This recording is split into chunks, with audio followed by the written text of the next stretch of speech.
Magandang umaga! Kumusta po? Narito po ulit ang update natin para sa lagay ng ating panahon.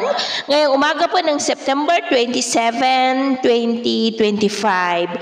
Sa ngayon po ay palabas na sa ating area of responsibility ang bagyong Opong at nasa layo na po ng 459 km west ng Bataan.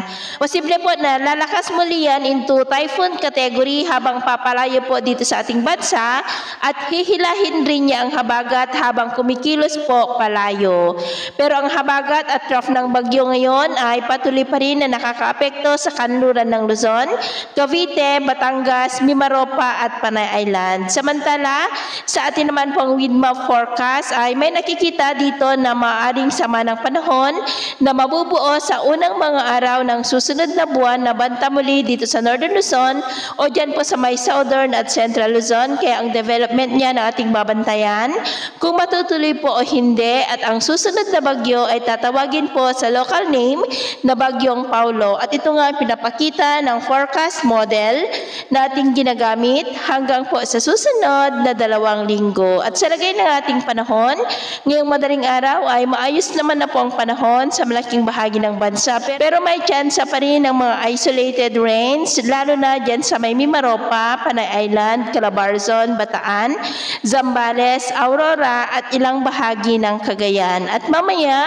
ay sisikat naman na pong araw sa malaking bahagi ng bansa, pero dahil pa rin sa habagat at trough ng bagyo ay cloudy skies with isolated rains dyan sa may Palawan, Mindoro, Marinduque, Batangas, Bataan, Zambales at ilang bahagi ng Cagayan Valley. At mamayang hapon may mga tsansa pa rin ng maulap na kalangitan with isolated light to moderate rains. Kaya kung lalabas tayo sa ating mga tahanan, ugaliin lamang po natin lagi ang magdala ng kahit anong panangga natin sa init ng araw at proteksyon na rin po sa mga biglaang buhos ng ulan. At sa atin naman pong mabaybayin, dahil pa rin sa habagat at trough ng bagyo ay iwasan na muna natin ang papalaot sa kanlurang baybayin ng Northern Luzon, maging sa mga baybayin ng extreme Northern Luzon at silangang baybayin ng Luzon, dahil ang mga alon po dyan ay posible na aabot hanggang sa 1.5 to 2.5 meters height. Kaya hanggat maari